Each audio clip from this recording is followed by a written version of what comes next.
What is going on, guys and girls? Twintendo here, and yes, the Pokémon Super Mystery Dungeon trailer came out today. Shows all kinds of new stuff, gameplay and everything, and it's awesome. So guys, if you haven't seen it, I'm going to show it you now, and then after you have seen it, I'm going to break the trailer down. So enjoy the trailer, and I'll see you in a little bit.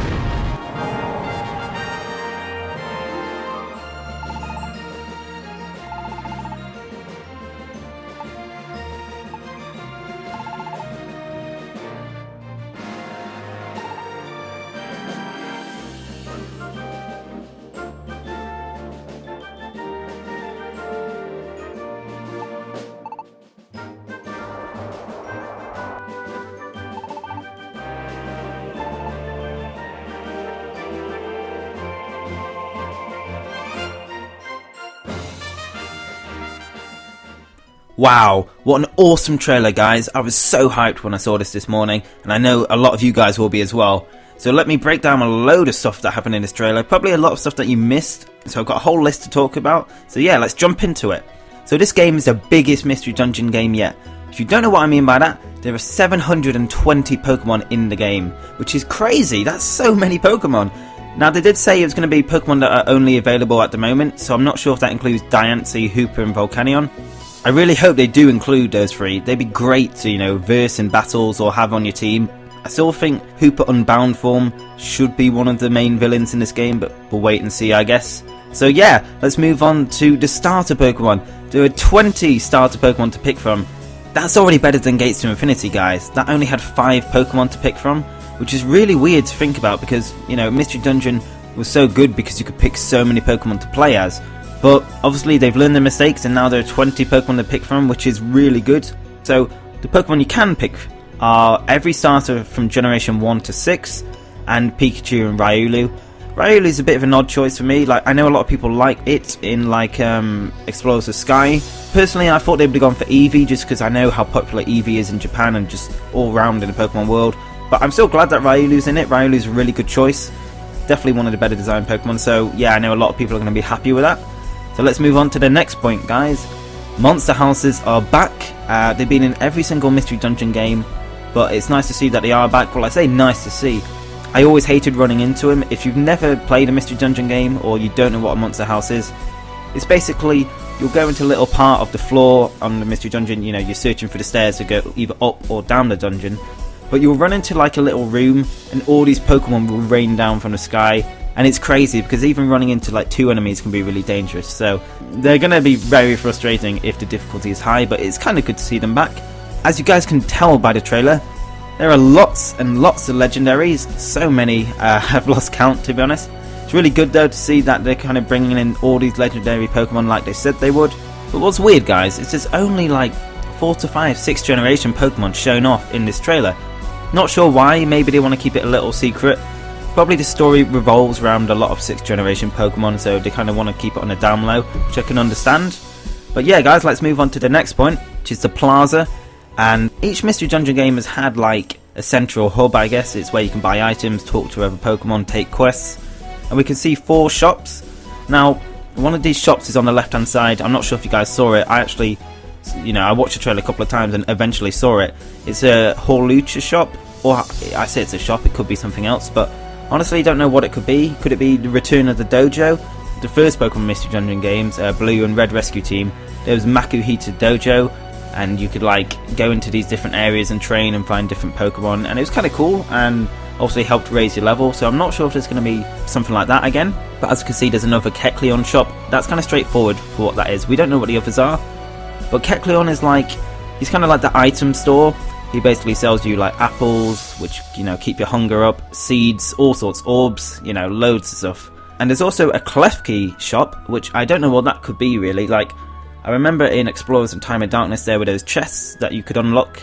In fact, they might have been in the first Pokemon Mystery Dungeon games. I think they might have been. Yeah, I think they were. And basically they had little items in. You go into town to get them unlocked and you get an item. Could be a good one, could be an average one. But that could be what Klefki does, unlocks those chests. And there's also a store with Configurus in it.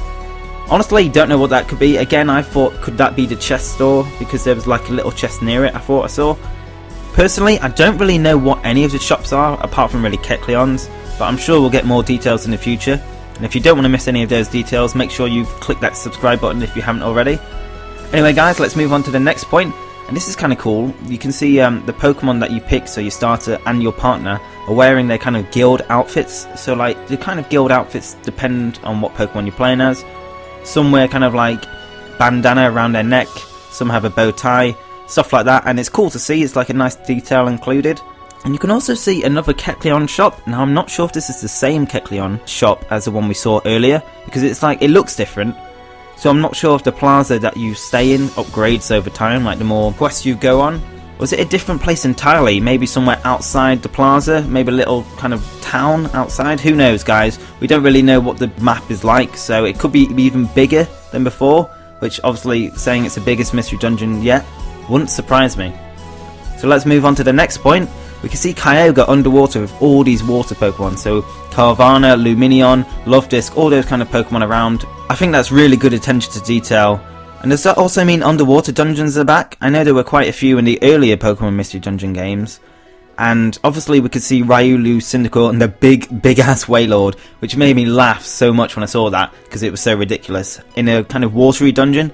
That could be a coastal dungeon, or it could be like an underwater dungeon, who knows. Honestly, like, there isn't much difference between underwater dungeons, it's just they look a bit different, and it'd just be cool to see them again.